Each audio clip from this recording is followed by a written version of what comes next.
بسم اللہ الرحمن الرحیم۔ السلام علیکم سامعین، آپ دیکھ رہے ہیں کرمنل لیگل انفو۔ آج کے اس ویڈیو میں آپ کو ضابطہ فوجداری 1898 کا جو قانون ہے اس کا سیکشن 88 وہ میں آپ کے ساتھ ڈسکس کروں گا، جس میں مفرور شخص کی جائیداد کی کرکی کے بارے میں تفصیلاً احکامات ہے، تفصیلاً ذکر ہے کہ کس طرح کسی مفرور شخص کے خلاف اس کی جائیداد کو کس طریقے سے کرک کیا جائے گا اور پھر کرک کرنے کے بعد اس کو کس طریقے سے نیلام کیا جائے گا۔ تو آئیے شروع لیتے ہیں۔ دوپٹسی کی مین ہیڈنگ ہے کہ اشتہاری شخص کے جائیداد کی کرکی۔ دیکھیں، اشتہاری شخص کب بنتا ہے، کیسے بنتا ہے، اس کا اپنا ایک پروسیجر ہے۔ جب کوئی شخص کسی مقدمہ میں نامزد ہو جاتا ہے اور وہ گرفتاری سے بچنے کی کوشش کرتا ہے تو ایسی صورت میں تفتیشی افسر اس کے خلاف 204 ضابطہ فوجداری کے تحت وارنٹ اس کے خلاف جاری کر لیتا ہے، حاصل کر لیتا ہے۔ اسی صورت میں جب وارنٹ کی تعمیل نہیں ہوتی، مطلب علاقے سے اس وارنٹ کے پش پر جو ڈیپ سی ہے وہ رپورٹ لے لیتا ہے کہ یہ شخص یہاں پر موجود ہی نہیں ہے، یہ روپوش ہو چکا ہے وقوع کے بعد، تب اس کے بعد تفتیشی افسر اس کے خلاف اشتہارات حاصل کرتا ہے، جو کہ دفعہ 87 کے تحت لیے جاتے ہیں۔ دفعہ 87 کے تحت جب اشتہارات لیے جاتے ہیں تو ان اشتہارات کو جن کی 4 نقول ہوتی ہے، ایک عدالت کے بورڈ پر چسپاں کیا جاتا ہے، ایک اس کے مکان پر اشتہاری شخص کے اس کے مکان پر چسپاں کیا جاتا ہے، ایک نمایاں جگہ پر پڑھ کر سنایا جاتا ہے اس علاقے میں جس علاقے میں وہ اشتہاری شخص رہائش پذیر ہو، اور آخری جو اشتہار ہوتی ہے اس پر اس علاقے کی تصدیق لے کر کہ یہ شخص یہاں پر موجود نہیں ہے، بعد وقوع کہ یہ روپوش ہو چکا ہے، تو وہ پھر مثل مقدمہ پر آ جاتی ہے۔ تفتیشی افسر اپنے ریکارڈ پر اس کو لگا لیتا ہے۔ اس کے بعد پھر جو 88 کی کارروائی ہے وہ شروع ہو جاتی ہے۔ تو پہلے آپ کو ذرا سمجھانے کی یہ ضرورت تھی کہ اشتہار، یہ کرکی کا عمل کب سٹارٹ ہوتا ہے۔ تو یہ جب اشتہار کا عمل شروع ہو جاتا ہے اور ختم ہو جاتا ہے تو اس کے بعد پھر کرکی کا عمل سٹارٹ ہو جاتا ہے۔ لیکن ایک بات یاد رکھیں، ابھی جیسے ہم سٹارٹ لے رہے ہیں تو یہاں پر پہلے نمبر پر بات ہے کہ جو عدالت اشتہار جاری کرتی ہے تو وہی عدالت اس شخص کی جائیداد کو اگر منقولہ ہے، اگر غیر منقولہ ہے، اس کو کرک کرنے کا حکم دے سکتی ہے۔ کون سی عدالت؟ جو عدالت اشتہار جاری کرتی ہے۔ جس طرح میں نے ابھی آپ کو بتایا کہ دفعہ 87 کے تحت پہلے اشتہار جاری ہوتی ہے، تو جو عدالت اشتہار جاری کرتی ہے وہی عدالت اس کی منقولہ غیر منقولہ جائیداد کو کرک کر سکتی ہے کسی بھی وقت۔ اب یہاں پر یہ کسی کا وقت کا جو لفظ ہے اس کو سمجھے، کسی بھی وقت وہ عدالت جس نے اشتہار جاری کیا ہو ملزم کے اگینسٹ، وہ اس کی جائیداد منقولہ غیر منقولہ کو کرک کر سکتی ہے۔ تو کسی بھی وقت کا مطلب یہ ہے کہ جو 87 کی کارروائی ہے اشتہار کی اور جو 88 کی کارروائی ہے جائیداد کو کرک کرنے کی، یہ مجسٹریٹ کا اختیار ہے کہ دونوں کو ایک ساتھ بھی کر سکتی ہے۔ جس طرح اشتہار میں دیکھیں، اشتہار میں ٹائم دیا جاتا ہے کہ بھئی 30 یوم کے اندر اندر آپ عدالت میں پیش ہو جائے، پولیس کو پیش ہو جائے، دیگر صورت آپ کے خلاف پھر کارروائی ہوگی۔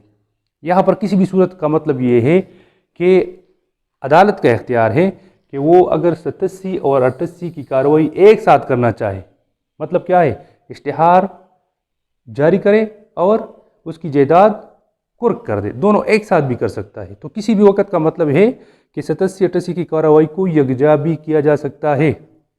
تو پہلے زمن میں یہ بات ہے کہ جس عدالت نے اشتہار جاری کیا ہو وہی عدالت اس ملزم، اس اشتہاری ملزم کی جائیداد منقولہ غیر منقولہ، مویبل ہو امویبل جائیداد ہو، اس کو کرک کرنے کا حکم دے سکتی ہے کسی بھی وقت، مطلب دونوں کارروائیاں یکجا بھی کی جا سکتی ہے۔ ٹھیک ہے۔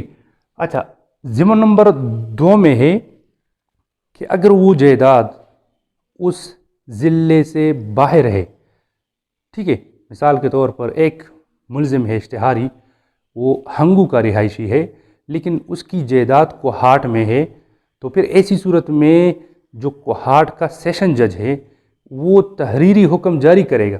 یہاں سے جو جائیداد کی کرکی کا آرڈر جائے گا، اس آرڈر کی پشت پر وہ جو کوہاٹ کا سیشن جج ہے وہ اس کی پشت پر اپنا حکم درج کرے گا۔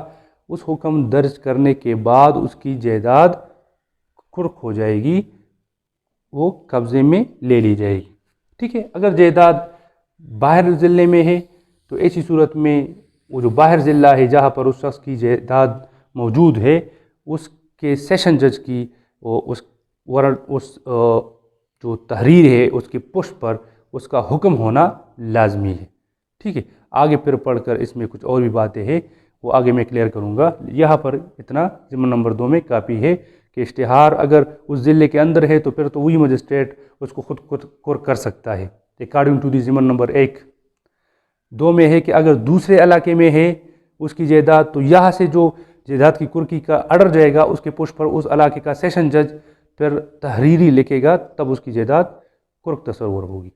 ٹھیک ہے، نیکسٹ آتے ہیں ضمن نمبر 3 کی طرف۔ اب یہاں پر پروسیس شروع ہو جاتا ہے کہ اگر یہ جو جائیداد ہے یہ رقم کی صورت میں ہے، قرض کی صورت میں ہے، رقم کی صورت میں ہے، یا منقولہ جائیداد ہے جس کو ایک جگہ سے دوسری جگہ اٹھایا جا سکتا ہے، منتقل کیا جا سکتا ہے، اس کو کہتے ہیں منقولہ جائیداد۔ مطلب ایسی پراپرٹی جس کو ایک جگہ سے دوسری جگہ چینج کیا جا سکتا ہو، ٹرانسفر کیا جا سکتا ہو۔ ٹھیک ہے، جس طرح گھر کا سامان ہو گیا، اس کے پیسے ہو گئے، اکاؤنٹس میں ہو گئے، اور پیسے ہو گئے، اس کے مطلب اس کا مارکیٹ ہو گیا وغیرہ جس میں اس کے پیسے ہے، اس کا سامان ہے جس کو منتقل کیا جا سکتا ہے۔ اب بلڈنگ کو منتقل نہیں کیا جا سکتا، زمین کو منتقل نہیں کیا جا سکتا کسی بھی جگہ پر، تو یہ پھر اموویبل پراپرٹی ہے، غیر منقولہ۔ تو یہاں پر بات ہے کہ اگر یہ جائیداد پیسے کی صورت میں ہے یا منقولہ جائیداد کی صورت میں ہے تو پھر اس کو کس طرح کرک کیا جائے گا۔ ٹھیک ہے، ایک بات یہاں پر آپ کو کلیئر کر دوں، کرکی میں اور نیلامی میں فرق ہے۔ ٹھیک ہے، دیکھیے کرکی میں جائیداد ملزم شخص کو واپس دی جا سکتی ہے، لیکن اگر یہ نیلام ہو جائے تو پھر واپس نہیں کی جا سکتی، یہ یاد رکھیں۔ ٹھیک ہے، تو یہاں پر کرکی کا طریقہ کار ہے کہ اگر جائیداد رقم کی صورت ہے، اگر جائیداد منقولہ جائیداد کی صورت میں ہے تو اس کو 4 طریقوں سے، مطلب 3 طریقے ہیں اس میں، پھر چوتھا اس سے ریلیٹڈ ہے، تو 4 طریقے مطلب کون کون سے ہیں؟ پہلا ہے کہ بذریعہ قبضہ بالجبر، مطلب اس پر زبردستی قبضہ کر لیا جائے گا، پولیس اس پر قابض ہو جائے گی، اس کو اپنے قبضے میں لے لے گی۔ اگر منقولہ جائیداد ہے اس کو اپنے قبضے میں لے لے گی اور اپنے تحویل میں لے لے گی۔ ٹھیک ہے، دوسرے نمبر پر ہے کہ اگر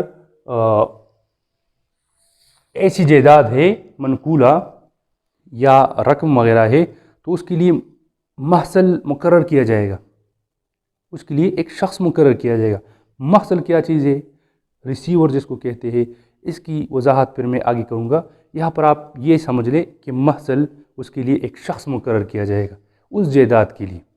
تیسرے نمبر پر ہے کہ یہ تحریری حکم جاری کیا جائے گا کہ بھئی جو جائیداد ہے منقولہ، جو رقم ہے، جو پیسے ہے، وہ اس اشتہاری شخص کو یا اس سے ریلیٹڈ کوئی بھی اگر ریلیٹیو ہے، کوئی رشتہ دار ہے، اس کو نہیں دیے جائیں گے، اس کو حوالہ نہیں کیا جائے گا اگر کیا ہے جائیداد منقولہ ہے۔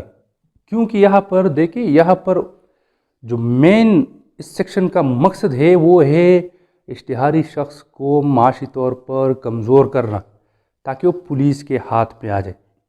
اسی وجہ سے اس کی جتنی بھی منقولہ جائیداد ہے، اس کی جتنی بھی رقم وغیرہ اکاؤنٹس وغیرہ ہے، وہ تحریری حکم کے ذریعے پابند کرایا جائے گا کہ بھئی یہ چیز کسی بھی اشتہاری شخص کو جو اشتہاری ہو چکا ہے یا اس کے رشتہ دار کو نہیں دیے جائیں گے۔ اگر بینک میں ہے تو بینک کو پابند کیا جائے گا، اگر کسی شخص کے پاس ہے تو اس کو پابند کیا جائے گا کہ آپ نے یہ رقم اشتہاری شخص کو یا اس سے ریلیٹیو ایسے شخص کو جو اس کو فیملی کو پھر سپورٹ کرے اس کو حوالہ نہیں کرنی۔ اور چوتھا جو طریقہ ہے جو کہ مطلب ایک آپشنل سا طریقہ ہے کہ عدالت کا اختیار ہے کہ ان تمام طریقوں کو بھی اپلائی کر سکتا ہے. تمام سے مراد تینوں طریقوں کو، قبضہ بالجبر، تقرری محصل اور یہ حکم جاری کرنا کہ بھئی یہ رقم، یہ منقولہ جائیداد اس اشتہاری شخص کو یا اس کے ریلیٹیو کو نہیں دی جائے گی. تینوں طریقوں کو بھی اپلائی کر سکتا ہے، یا ان میں سے دو طریقے جو بھی مناسب سمجھے مجسٹریٹ اس کے ذریعے جائیداد کو قرق کر سکتا ہے. تو یہ تھا ضمن نمبر 3. اب آتے ہیں ضمن نمبر 4 کی طرف. ضمن نمبر 4 میں غیر منقولہ جائیداد کا ذکر ہے. غیر منقولہ، جس کو ایک جگہ سے دوسری جگہ ٹرانسفر نہیں کیا جا سکتا، جس کو ایک جگہ سے دوسری جگہ پر منتقل نہیں کیا جا سکتا. تو ایسی صورت میں پھر اگر ایسی جائیداد ہے جو حکومت کو مالیہ دیتی ہے، کیا دیتی ہے؟ مالیہ. ٹھیک ہے، اگر حکومت کو مالیہ دیتی ہے، مطلب مثال کے طور پر اس کی نہری زمین ہے جس پر جو پانی جو استعمال ہوتا ہے، تو ایسی زمینیں پھر حکومت کو، کلیکٹر کو مالیہ دیتی ہے. تو اگر صوبائی گورنمنٹ کو مالیہ دیتی ہے، ایسی زمین ہے یا ایسی کوئی پہاڑ ہے جس میں قیمتی پتھر وغیرہ ہے، تو ایسی صورت میں پھر اس علاقے کا جو، اس ضلع کا جو کلیکٹر ہوگا، اس کو پھر وہ سونپی جائے گی، اس کے معرفت وہ زمین وہ قرق کی جائے گی. ٹھیک ہے، اگر مالیہ دیتی ہے، ایسی زمین ہے، ایسی قیمتی کوئی جگہ ہے جو صوبائی گورنمنٹ کو مالیہ دیتی ہے، تو پھر اس ضلع کا جو کلیکٹر ہوگا اس کو سونپی جائے گی، اس کے ذریعے اس کو مطلب قرق کیے جائے گی. دیگر صورتوں میں وہی طریقے ہے، قبضہ بالجبر کہ زبردستی اس پر قبضہ کیا جائے گا، اس کے لیے کوئی محصل، کوئی دوسرا شخص مقرر کیا جائے گا. ٹھیک ہے، یا یہ تحریری حکم جاری کرنا کہ اشتہاری شخص کو یا اس سے ریلیٹڈ کسی بھی اس کے رشتہ دار کو، اس کے کسی شخص کو جو زمین ہے، جو کلیکٹر کی معرفت ہے، جو صوبائی گورنمنٹ کو مالیہ دیتی ہے، اس میں سے کوئی لگان، کوئی حصہ نہیں دے گی. ٹھیک ہے، اس کو پابند کیا جائے گا. یہ ابھی کلیکٹر کے لیے ہے، اس کو پابند کیا جائے گا. اگر ایسی قیمتی کوئی پہاڑ ہے جس میں پتھر وغیرہ ہو اور وہ نکال کر وہ گورنمنٹ کو، صوبائی گورنمنٹ کو مالیہ دیتی ہے، تو اس کی جو باقی جو آمدنی ہے وہ پھر اشتہاری شخص کو یا اس سے ریلیٹیو کسی شخص کو حوالہ نہیں کی جائے گی. یہاں پر دو جو اشخاص ہیں ان کو پابند کیا گیا ہے. ایک تو پٹواری ہے، ٹھیک ہے، کہ نہ تو قبضہ کیا جائے گا، نہ لگان دیا جائے گا، نہ قبضہ دیا جائے گا. دیکھیں، لگان دینا یہ پھر کلیکٹر کا کام ہے کہ وہ جو محصولات اس کو موصول ہوتے ہیں، ٹھیک ہے، اگر جو آمدنی اس کی بقایا باقی رہ جاتی ہے مالیہ سے، تو ایسی صورت میں پھر وہ نہیں دے گا کلیکٹر. ابھی زمین کی بات آ جاتی، قبضے کی بات آ جاتی ہے، تو قبضہ دینا یہ پٹواری کا کام ہے. تو اس کو بھی پابند کیا جائے گا کہ ایسا نہ ہو کہ آپ اس زمین کو کسی کے نام بیچ دو، فروخت کر دو، وہ شخص آ کر کسی کو فروخت کرے. نہیں، اس کو بھی پابند کیا جائے گا کہ بھئی آپ نے اس کا قبضہ کسی اور کو نہیں دینا. ٹھیک ہے، تو یہ قرقی کا طریقہ کار ہے اگر پراپرٹی غیر منقولہ ہو. ٹھیک ہے، اور چوتھے نمبر پر وہی آپشنل سی بات ہے کہ عدالت کا اختیار ہے کہ ان تمام تینوں طریقوں کو بھی اپلائی کر سکتا ہے ایک ساتھ، یا ان میں سے دو جو بھی مناسب سمجھے اس کے ذریعے جائیداد کو قرق کر سکتا ہے. اچھا، اب آگے جاتے ہیں ضمن نمبر 5 کی طرف. اگر ایسی جائیداد ہے جو جانور ہے، جانور یا کوئی ایسی چیز ہے اشتہاری شخص کی ملکیت جو تلف ہونے والی ہو، خراب ہونے والی ہو، تو اگر عدالت مناسب سمجھے، عدالت کا اختیار ہے، تو اس کو پھر نیلام کر دے اور عدالت کی مرضی کے مطابق جیسے اس کو وہ خرچ کرنا مناسب سمجھے اس کو پھر خرچ کیا جائے. یا اگر وہ رکھنا چاہتی ہے کسی جگہ پر سیف کہ اگر یہ شخص آ جاتا ہے، یہ اشتہاری شخص، اس کو حوالہ کیے جائیں گے پھر، تو عدالت کا اختیار ہے کہ اس کو کس طرح صرف کرنے کا وہ ارادہ رکھتی ہے. تو اگر ایسی چیز ہے جو گل سڑنے والی ہے، خراب ہونے والی ہے، مثال کے طور پر ابھی اشتہاری شخص کی فصل ہے، ٹھیک ہے، باغات ہے اور اس پر پھل لگے ہوئے ہیں، وہ خراب ہونے والے ہیں، تو ایسی صورت میں پھر مجسٹریٹ اس کو نیلام کر کے اس کی جو رقم ہے اس کو خرچ بھی کر سکتی ہے، رکھ بھی سکتی ہے. ٹھیک ہے، اس کے بعد ہے ضمن نمبر 6 جو کہ بہت عام ہے ریسیور کے بارے میں، کہ ریسیور کیا چیز ہے. ریسیور کے اختیارات کیا ہے، ریسیور کے فرائض کیا ہے، ریسیور کی ذمہ داریاں کیا ہے۔ دیکھیں ریسیور یہاں پر یہ کسی بھی شخص کو عدالت مقرر کر سکتی ہے۔ ریسیور کے بارے میں ضابطہ دیوانی 1908 کا جو قانون ہے آرڈر نمبر 40 اس میں ذکر ہے کہ ریسیور کسی بھی شخص کو عدالت مقرر کر سکتی ہے، لیکن ایسا شخص ہو جو قابل اعتبار ہو۔ قابل اعتبار شخص کو عدالت بطور ریسیور لگا سکتی ہے، ٹھیک ہے۔ اب ریسیور کا کام کیا ہوگا؟ ریسیور کا کام ہے جو چیز اس کو سونپی جائے، مثال کے طور پر اشتہاری شخص کی پراپرٹی ہے، اس کی ملکیتی مکان ہے، اس کا کاروبار ہے، اس کی زمینیں ہے، جو بھی چیز ہے اس کو سونپی جائے تو اس کا کام ہے اس کی حفاظت کرنا، ریسیور کا کام ہے، اور اس کو نقصان پہنچانے سے مطلب اس کو انسداد کرنا کہ کوئی نقصان اس کو نہ پہنچے کسی بھی طرح سے، موسمی حالات سے، کسی دوسرے شخص سے، ٹھیک ہے، اس کو نقصان نہ پہنچے اور اس کی حفاظت کرے۔ اب مثال کے طور پر اگر دو فریقین کے درمیان زمین کا تنازع ہے اور ایک فریق کے پاس زمین ہے قبضے میں، عدالت محسوس کرے کہ ایسی صورت میں نقص امن کا خطرہ ہے تو اسی فریق سے وہ زمین لے کر اس کے لیے کوئی ریسیور مقرر کر سکتا ہے کہ یہ زمین اس وقت تک اس ریسیور کے پاس رہے گی جب تک اس کیس کا فیصلہ نہ ہو جائے۔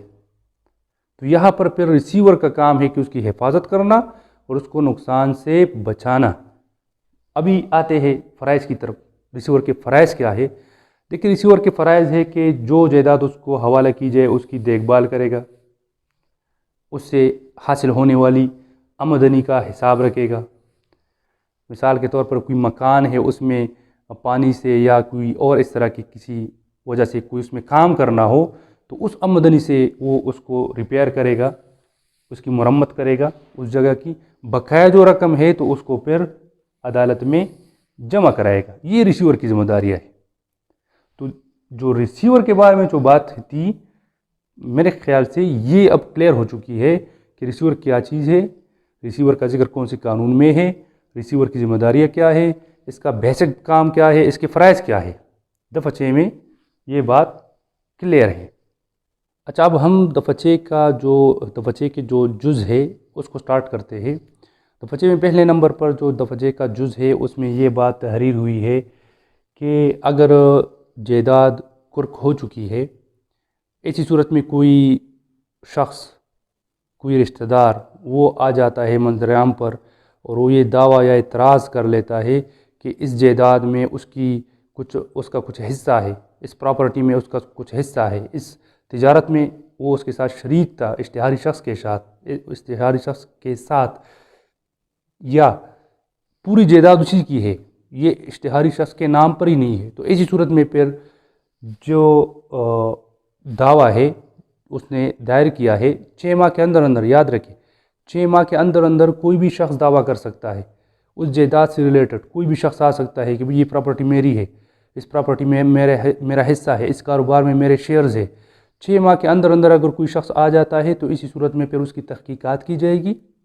تحقیقات کے بعد پھر اس کو کلاً یا جزواً منظور یا نامنظور کرایا جائے گا، مطلب یا تو مکمل اس کی درخواست پر عمل درآمد ہو جائے گی، اس کا فیصلہ سنایا جائے گا، یا تو منظور ہو جائے گا مکمل طور پر یا نامنظور ہو جائے گا، یا جزواً کچھ چیزیں جو اس کی ثابت ہو جاتی ہے اس کو حوالہ کی جائے گی یا اس کو نہیں حوالہ ہوگی، ٹھیک ہے۔ ایسی صورت میں 6 ماہ کے اندر اگر کوئی دعوے دار نمودار ہو جاتا ہے بمطابق 6 جز اے۔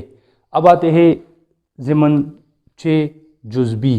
اس کا 6 جز بی کہتا ہے کہ کرکی والی عدالت میں دعویٰ دائر کیا جائے گا، دعویٰ اس عدالت میں دائر کیا جائے گا جس نے جائیداد کرک کی ہو، کسی دوسری عدالت میں دعویٰ دائر نہیں کیا جائے گا۔ اب اگر مذکورہ اشتہاری شخص کی جائیداد کسی دوسرے ضلع میں ہے، ٹھیک ہے، جس طرح میں نے پہلے مثال دی تھی ضمن نمبر 2 میں، اور اس ضلع کے سیشن جج نے اس کے پوسٹ پر رپورٹ لکھ دی ہے جس کے ذریعے اس کی کرکی ہو چکی ہے جائیداد کی، تو پھر وہاں پر دعویٰ دائر کیا جائے گا اس سیشن جج کی عدالت میں، دیگر صورت میں اگر اس علاقے میں ہے تو اس عدالت میں جس مجسٹریٹ نے وہ جو جائیداد ہے اس کو کرک کیا ہے اس کے روبرو دعویٰ دائر کیا جائے گا بمطابق ضمن نمبر 6 جز بی۔ اب آتے ہیں ضمن نمبر 6 جز سی کی طرف۔ ضمن نمبر 6 جز سی میں یہ ذکر ہوا ہے کہ تحقیقات وہی عدالت کرے گی جس میں دعویٰ دائر ہوا ہے۔ تحقیقات اس معاملے میں، اس دعوے میں، اس اعتراض میں وہی عدالت کرے گی جس میں دعویٰ دائر ہوا ہے۔ اور دعویٰ یا اعتراض کہاں پر دائر کیا جائے گا؟ جس نے کرکی کا حکم صادر کیا ہو۔ اگر اپنے ضلع میں ہے تو اپنے ضلع کا مجسٹریٹ، اگر باہر ضلع کا کوئی سیشن جج ہے تو اس سیشن جج کے پاس، تو وہی پھر اس میں بمطابق ضمن نمبر 6 سی کے مطابق وہی مجسٹریٹ، وہی سیشن جج اس میں تحقیقات کرائے گا۔ اور اس کے بعد پھر ضمن نمبر 6 ڈی یہ ہمیں کہتا ہے کہ بھئی اب اگر جو دعویٰ دائر ہوا ہے بمطابق 6 اے وہ مکمل طور پر نامنظور ہو چکا ہے، ٹھیک ہے، عدالت اس کو نامنظور کر لیتی ہے، اس شخص کے جو شخص آ جاتا ہے کہ بھئی میری یہ پراپرٹی ہے، میری زمین ہے، میری جائیداد ہے، نامنظور ہو جاتا ہے، تو ایسی صورت میں پھر 1 سال کے اندر اندر اس تاریخ سے لے کر، جس تاریخ کو فیصلہ ہوا ہے اس سے لے کر 1 سال کے اندر اندر وہ شخص پھر دیوانی مقدمہ دائر کر سکتا ہے۔ لیکن یاد رکھے کہ یہ دیوانی مقدمہ، اس کا فیصلہ اٹل ہوگا، حتمی ہوگا، اس کے بعد وہ پھر کسی بھی عدالت سے رجوع نہیں کر سکتا، ٹھیک ہے۔ اس کے بعد ہے ضمن نمبر 6 اس کا جز نمبر ای میں ہے کہ اگر اشتہاری شخص آ جاتا ہے، پیش ہو جاتا ہے پولیس کو، مجسٹریٹ کو، ایسی صورت میں جو کرکی اس کی جائیداد پر عائد کی گئی ہے وہ اٹھا لی جائے گی، ٹھیک ہے۔ ابھی اس کے بعد ہے 6 کے بعد ہے ضمن نمبر 7 جو کہ آخری ضمن ہے۔ اگر مذکور عرصے میں اشتہاری شخص حاضر نہیں ہوتا، اگر آ جاتا ہے تو کرکی اٹھا لی جائے گی۔ اگر مذکور عرصے میں یہ مذکورہ جو اشتہاری شخص ہے وہ ظاہر نہیں کرتا اپنے آپ کو، پولیس کو پیش نہیں کرتا اپنے آپ کو، عدالت کو پیش نہیں ہوتا، تو ایسی صورت میں اس کی جتنی بھی غیر منقولہ، جتنی بھی منقولہ پراپرٹی ہے وہ صوبائی گورنمنٹ کے کھاتے میں چلی جائے گی، کرک ہو جائے گی اور وہ صوبائی گورنمنٹ کی تصرف میں چلی جائے گی۔ لیکن یہاں پر چند شرائط ہے۔ پہلی شرط یہ ہے کہ کرکی کے تاریخ سے لے کر 6 ماہ تک کا ٹائم جب تک نہ گزرا ہو تب تک جائیداد کرک نہیں کی جائے گی، پہلی بات۔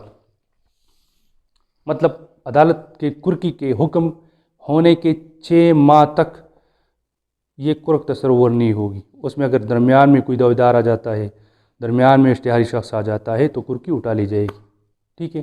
اس کے بعد ہے اگر کسی شخص نے دعویٰ کیا ہے